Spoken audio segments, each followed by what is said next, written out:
உலகெங்கும் உள்ள ஐபிஎன் பக்தி நேர்களுக்கு வணக்கம். நான் உங்க வித்யா கார்த்திக். முதல்ல என்னுடைய ஐபிஎன் பக்தி நேர்களுக்கு இனிய பொங்கல் தின நல்வாழ்த்துக்கள். போகி திருநாள்ல இருந்து எப்படி நம்மளுடைய வாழ்வியலை வசப்படுத்தி கொண்டு இந்த பொங்கலை வரவேற்று மகிழலாம் என்று சொல்லக்கூடிய ஒரு சீக்கிரட்டை உங்களுக்கு சொல்லித்தர போறேன். அந்த வகையில போகி அன்னைக்கு நீங்க பண்ண வேண்டிய மிக முக்கியமான ஒரு விஷயம் என்னவென்றால் குலதெய்வ வழிபாடு. என்ன மேடம் குலதெய்வ வழிபாடா? அது நாங்கள் மாசி மாதம் மாசி பச்சைக்கு தானே கொண்டாடுவோம், தை அமாவாசைக்கு தானே சொல்லுவாங்க, நீங்கள் என்ன போகிக்கெலாம் சொல்லிட்டு இருக்கீங்க அப்படின்னா, குலதெய்வத்துடைய வழிபாட்டை நான் சொல்லக்கூடிய இந்த மெத்தடில் போகி அன்னைக்கு நீங்கள் செய்தீர்களே ஆனால் கண்டிப்பாக குலதெய்வம் தெரிஞ்சாலும் சரி, குலதெய்வம் தெரியாட்டும் சரி, குலதெய்வத்தை அடைச்சி வச்சிருக்காங்க, குலதெய்வம் வர மாட்டேங்குது, என்கிட்ட பேச மாட்டேங்குது, என் வீட்டில் நிற்க மாட்டேங்குது, எனக்கு அவ்வளோ பிரச்சனை இவ்வளோ பிரச்சனை, எதாக இருந்தாலும் டக்கு டக்கு டக்குன்னு அப்படி நிறைவேற்றி கொண்டு போகக்கூடிய தனத்தை இந்த வழிபாட்டின் மூலமாக உங்கள் குலதெய்வம் உங்களுக்கு கொடுக்கும். போகி அன்னைக்கு காலையில் கண்டிப்பாக சூரிய உதயத்திற்கு மேல் இழ வேண்டியது கட்டாயம். இதெல்லாம் தம் ரூல் இருக்குது, இதெல்லாம் இருக்குது, நான் அதெல்லாம் பண்ண ரெடி அப்படின்னா காலையில் நான் சொல்கிற வழிபாட்டை பண்ணுங்கள். இல்லை என்ன மாதிரி உங்களுக்கு 7 மணி தான் மிட் நைட்டு அப்படின்னு சொல்லக்கூடிய ஆட்களாக இருந்தால் ஹைஃபை பண்ணிக்கோங்க. சாயந்தரம் நான் சொல்கிறேன் இந்த வழிபாட்டை பண்ணுங்கள். காலையில் ஒரு பவுல் எடுத்துக்கோங்க. தயவு செஞ்சு எவர் சில்வரை பயன்படுத்தாதீங்க. நான் நிறைய வீடியோக்களில் சொல்கிறேன், இப்பயும் சொல்கிறேன். உங்களுடைய பூஜை அறையில் எவர் சில்வர் என்பது சனியின் காரகத்துவத்தை உங்களுக்கு நிலைநிறுத்தி கொடுக்கும். நீங்கள் எவ்வளோக்கு எவ்வளோ எவர் சில்வர் பயன்படுத்த, புது தட்டாகவே இருந்தாலும் சரி, நீங்கள் மண் பாத்திரத்தை கூட வச்சுட்டு போங்க சாமி, தயவு செஞ்சு எவர் சில்வரை பயன்படுத்தாதீர்கள். வீட்டில் ஏதாவது ஒரு தாமரை தட்டு இருக்கும், இல்லை ஏதாவது ஒரு பித்தளை தட்டு இருக்கும், இதோட ஒரு 100 ரூபாய் கூட போட்டிங்கன்னா அது கிடச்சிரும். அதை வாங்கி உங்களுடைய சாமி ரூமில் பயன்படுத்துங்க. ஒரு 6 மண் விளக்கு வாங்கிக்கோங்க. 6 மண் விளக்கு வாங்கி அந்த 6 மண் விளக்கையும் நாளே தண்ணியில் போட்டு ஊற வச்சிருங்க. கிளியர்? நீங்கள் போகி அன்னைக்கு காலையில் பிரம்ம முகூர்த்தத்தில் ஷட்கோணம் போட்டு இந்த 6 விளக்கையும் ஏற்றி வைத்து மஞ்சள் கலர் பூவை வச்சு உங்களுடைய வீட்டில் கையில் அக்ஷதையை வச்சுக்கிட்டு உங்களுக்கு தெரிந்த அந்த 108 போட்டி போட்டிங்கன்னா மகாலட்சுமியோட அஷ்டகம் வந்துடும். யூடியூப்பில் ஒரு 7 நிமிஷம் 8 நிமிஷம் தான் இருக்கும். அதை போட்டு மகாலட்சுமியை நமஸ்காரம் பண்ணி அன்றைய நாளை நீங்கள் இனிதாக வரவேற்றுங்க. அப்போ ஆரம்பிச்சிங்கனாலே சூப்பரான ஒரு தனப்பிரீத்தி என்பது உங்களுக்குள் நுழைய ஆரம்பித்துடும். வேலன் போய் வெள்ளி முளைத்தென்றும்பா ஆண்டாள். அந்த மாதிரி சுக்கிரனை வலு சேர்க்கக்கூடிய தன்மை, சுக்கிரன் தன்னுடைய உச்ச வீட்டை நோக்கி நகரக்கூடிய பயணமாக இந்த மாதம் என்பது இனிதே ஆரம்பம். தேவர்கள் கண்விழிக்கக்கூடிய மாதம். தேவருடைய பிரம்ம முகூர்த்த மாதம் என்பது மார்கழி, தேவர்கள் கண்விழிக்கக்கூடிய மாதம் என்பது தை. இது ரெண்டுக்கும் நடுவில் இருக்கக்கூடிய இந்த ஒற்றை நாள் உங்களுக்கான ஒட்டுமொத்த வாழ்க்கையை மாற்றக்கூடிய நாளாக மாறும். அதனால இந்த நாளை தவற விட்டுறாதீங்க. காலையில எந்திரிச்சு பிரம்ம முகூர்த்த நேரத்துல இந்த வழிபாடை பண்ணுங்க. இரவு கரெக்டாக ஒரு 6 மணிக்கு 5:45க்கு நான் சொல்கிற விஷயத்தை எடுத்து வச்சுக்கோங்க. சரியா? லிஸ்ட் எழுதிக்கிறீங்களா? முதல் நாளே என்ன பண்ணுறீங்க அப்படின்னா 6 விளக்கு வாங்கி வைக்கிறீங்க. அப்புறம் ஒரு மண் தட்டு மாதிரி ஒன்று வாங்கிக்கோங்க. கண்டிப்பாக மண் தட்டு தான். ஓகே, மண் தட்டு மாதிரி ஒன்று வாங்கிக்கோங்க. மண் பாத்திரம் அந்த மாதிரி ஒரு பாத்திரத்தை வாங்கிக்கோங்க. சந்தனத்தை பன்னீரில் குழைச்சி, நல்ல வாசனை உள்ள பன்னீரில் குழைச்சி சந்தனத்தை வச்சுக்கோங்க. நல்லா ரெட்டு கலர் குங்குமம், அரக்கு கலர் குங்குமம், நல்லா ரெட்டு கலர் குங்குமத்தை எடுத்து வச்சுக்கோங்க. கிளியர்? அதுக்கப்புறம் கஸ்தூரி மஞ்சள், என்னது கஸ்தூரி மஞ்சளை வாங்கி வச்சுக்கோங்க. ஓகேவா? ஃபைன். கரெக்டாக ஒரு 6 மணி அடிக்கிறதுக்கு ஒரு 3 நிமிடங்களுக்கு முன்னாலோ இல்லை 6 மணி அடித்து ஒரு 2 நிமிடங்களுக்கு அப்புறமாகவோ உங்கள் வீட்டு இரவில் மாலை நேரத்தில் நேராக உங்கள் வீட்டு வாசக்காலுக்கு போங்க. எப்பயுமே நம்ம வீட்டு வாசல் படி என்பது நிலைப்படி என்பது உங்களுடைய குலதெய்வம் நிறைந்து இருக்கக்கூடிய படி. அதனால தான் அந்த இடத்துக்கு லக்ஷ்மி கடாட்சம் நிறைஞ்ச இடம்ன்றாங்க. லக்ஷ்மி கடாட்சத்தை யார் கொடுக்க போறா? உங்கள் குலதெய்வம் தான் கொடுக்கும். எந்த தெய்வம் காக்கிறதுக்கு முன்னாடியும் கொடுக்கறதுக்கு முன்னாடி முதல்ல உங்கள் குலதெய்வத்தை பர்மிஷன் கேட்கும். அது அப்ரூவல் கொடுக்கணும். என் பிள்ளை தான், என்னை மதிக்கிறவன் தான் கொடு அப்படின்னு சொல்லி உங்கள் குலதெய்வம் அப்ரூவல் கொடுத்தாதான் எவ்வளோ பெரிய கடவுளாக இருந்தாலும் தன்னுடைய அருள் கடாட்சத்தை, அருள் பார்வை உங்கள் மீது தெளிக்கும். இதை தான் எல்லா ஞானிகளும் சொல்கிறாங்க. நீங்கள் என்ன தெய்வத்தை கும்பிடாட்டில் பரவாயில்ல, உங்களோட குலதெய்வத்தை தயவு செஞ்சு கும்பிட மறந்துடாதீங்க. குலம் காக்கும் தெய்வம்தான் உங்களுடைய அனைத்தையுமே கொடுக்கும். அப்போ இந்த நேரத்தில் உங்கள் வீட்டு வாசப்படியில் மஞ்சள் ஃபஸ்ட்டு எடுத்துக்கோங்க. உங்கள் வீட்டு 2 வாசப்படியிலும் 2 இடத்துல மஞ்சளை முதல்ல வைங்க. சந்தனத்தை பன்னீரில் குழச்சி வச்சுருக்கீங்க, அது இந்த 3 விரலால் ஒரு பட்டையை போடுங்க 2 பக்கமும். அந்த ரெட் கலர் குங்குமத்தில் ஒரு குங்குமம் பொட்டு வைங்க. வச்சிட்டிங்களா? 2 அகல் விளக்கு எடுத்துக்கொள்ளுங்கள். அந்த 2 அகல் விளக்கையும் உங்கள் வீட்டு 2 வாசப்படியில் வைங்க. இதுவரைக்கும் இல்லாட்டியும் இந்த மாதத்திலிருந்து, இந்த வருடத்திலிருந்து நீங்கள் துவங்கி இதை அப்படியே நீங்கள் ஃபாலோ பண்ணிங்கன்னா இன்னும் குடும்பம் செழுமையாக இருக்கும். இந்த நேரத்தில் இழுப்பு எண்ணெய் எங்கேயாவது கிடைக்குதான்னு பாருங்கள். இழுப்பெண்ணெயை தேங்காய் எண்ணெயோடையும் நல்லெண்ணெயோடையும் மிக்ஸ் பண்ணி வச்சுக்கோங்க. கிளியர்? தேங்காய் எண்ணெயோடையும் நல்லெண்ணெயோடையும் மிக்ஸ் பண்ணி வச்சுக்கோங்க.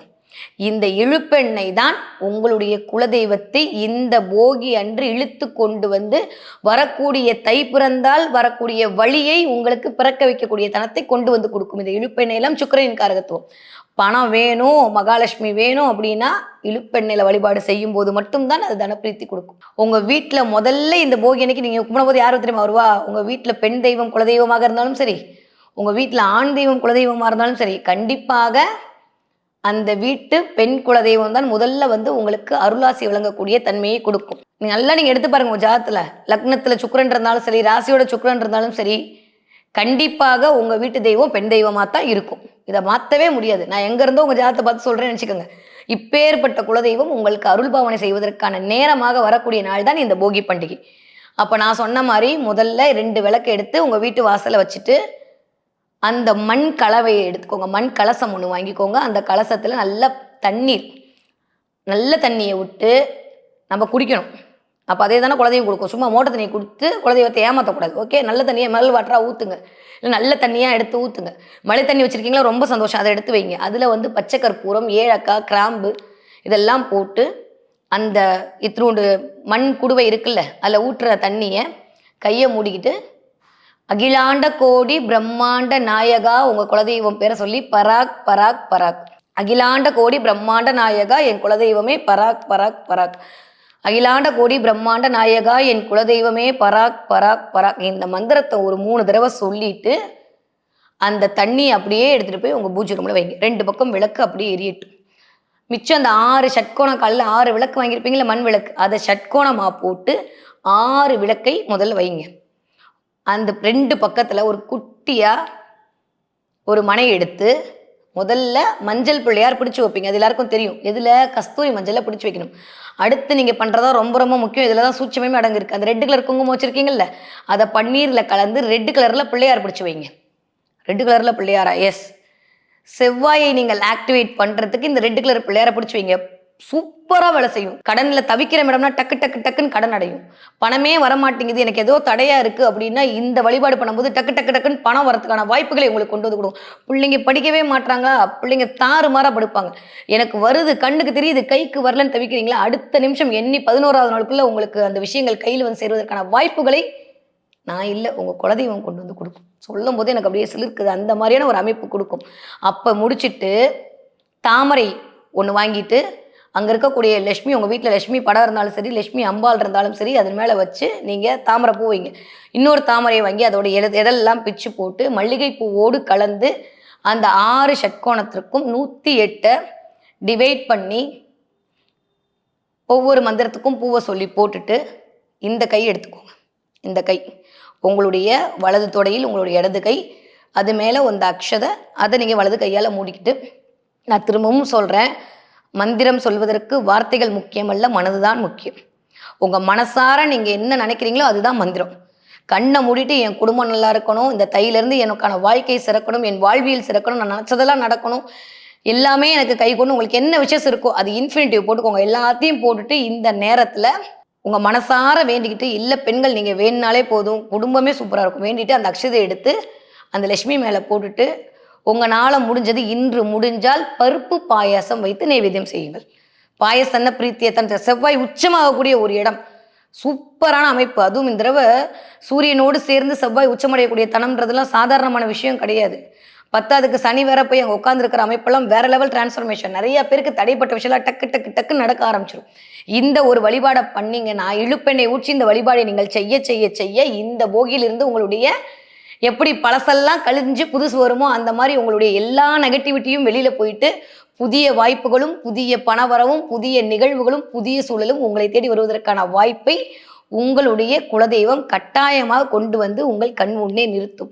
அப்போ இந்த போகி அன்னைக்கு உங்களுடைய குலதெய்வத்தை வழிபாடு செய்துவிட்டு உங்களுடைய மகாலட்சுமி நீங்கள் வழிபாடு செய்ய செய்ய செய்ய இந்த ஒரு நாள் உங்களை செல்வத்தோட மேன்மத்தில் கொண்டு போய் நிற்கும் என்பதில் எந்தவித மாற்று கருத்துமே இல்லை. அதே மாதிரி ஒரே விஷயம் நான் எப்பயும் பண்ணுறேன், முடிஞ்சால் நீங்களும் ஃபாலோ பண்ணிக்கோங்க. தயவு செஞ்சு இந்த டயர்லாம் எரிக்காமல் உங்ககிட்ட இருந்து எந்த நெகட்டிவிட்டி போகணும்னு நீங்கள் நினைக்கிறோம், உங்களுக்கும் உங்கள் மனசாட்சிக்கு தெரியும் இல்லையா, வேறு யாருக்கும் தெரிய வேணாம். அதை மட்டும் எடுத்து ரெட்டு கலர் பேனால், ஒயிட் கலர் பேப்பரில் ரெட் கலர் பேனால் அதை ஃபுல்லாக எழுதிட்டு தீயில காட்டி எரிச்சிருங்க. இது போனாலே போதும், நம்ம தெளிஞ்சிருவோம்.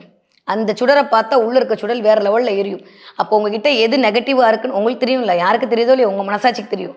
தெரிஞ்சு தப்பு பண்ணீங்களா, தெரியாம தப்பு பண்ணீங்களா, தெரிஞ்சுக்கிட்டே தப்பு பண்றீங்களா, தப்புன்னு தெரிஞ்சுதான் பண்றீங்களா, எனக்கு தெரிய வேணாம், உங்களுக்கு தெரியும்ல. அப்போ அதை எல்லாத்தையும் எடுத்து மாற்றிக்கொள்ளக்கூடிய தனமா ஒரே ஒரு நாள் அமைஞ்சிருக்கு வாழ்க்கையில, மிஸ் பண்ணிடாதீங்க. அதுவும் இந்த வருடம் என்பது மிகச்சரியான கிளென்சிங்கை கொடுக்கக்கூடிய வருடம். கர்மாகாரகனும் ஆத்மகாரகனும் ஒன்றாக அமர்ந்திருக்கக்கூடிய ஒரு தனம். வாவ், வேற லெவல் டிரான்ஸ்ஃபர்மேஷன் கண்டிப்பா நடக்கும். இதை பண்ணி பாருங்க. எந்த டைம் எரிக்கணும், எந்த டைம் வேணா எரிங்க. நீங்க ஆஃபீஸ் போயிட்டு வாங்க, கெட்டது எரிக்கணும்னு முடிவு பண்ணிட்டாலே வர நேரம்லாம் நல்ல நேரம் தாங்க. அதனால கவலையே பட வேணாம். நீங்க 10 மணிக்கு எரிஞ்சாலும் சரி, 11 மணிக்கு எந்திரிச்சாலும் சரி, எப்போ வேணா எரிச்சிருங்க. எரிச்சிட்டு இந்த வேலையை பண்ணிருங்களே. ஆனால் இந்த போகியிலிருந்து உங்களுடைய கெட்டவையெல்லாம் போகி உங்களுக்கான நல்லவையெல்லாம் உங்களுக்கு வருவதற்கான வாய்ப்பை உங்கள் குலதெய்வத்தோடு சேர்ந்து கண்டிப்பாக மீனாட்சியும் அருள்வாள். அனைவருக்கும் பொங்கல் தின நல்வாழ்த்துக்கள்.